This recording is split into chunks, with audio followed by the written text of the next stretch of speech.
here's your 5-5 assignment, so make sure you understand the side-side-side theorem and the hypotenuse-leg theorem. First one, it asks you to determine if you can prove that these two triangles are congruent using the side-side-side theorem. Okay, well it gives you that these two lengths are congruent, and by the reflexive property of congruence, or because these two polygons share a side, you know that that side is also going to be congruent. It's going to be congruent to itself, but you don't know if these two side lengths are congruent. So the answer is no. You cannot use SSS to prove that these two polygons are congruent. For number 6, it gives you that these lengths are congruent, these lengths are congruent, and the triangles also both share right angles, which are congruent by the right angle congruence theorem.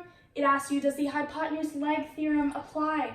Well, their hypotenuses are congruent, and their legs are congruent, and they both have a right angle, so yes, they are congruent by the HL theorem. This one, it asks you to prove whether the polygons are congruent, which you can do using the reflexive property of congruence and SSS. I'll leave you to figure that out because I don't want to give you the answer. 10, same thing.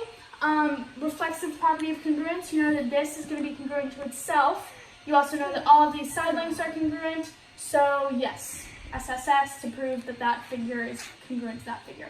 14 is a proof. First, you need to write out your givens. Second, it gives you that point G is a midpoint, so that separates that segment, and you know that the two halves of that segment are congruent, so that's what I wrote there.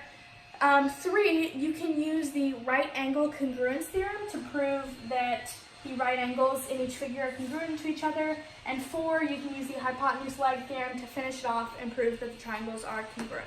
That's 14. I didn't write it out because I want you to figure it out yourself. 26, it gives you a bunch of coordinates and you need to graph to determine if the figures are congruent. And that is your 5-5 lesson.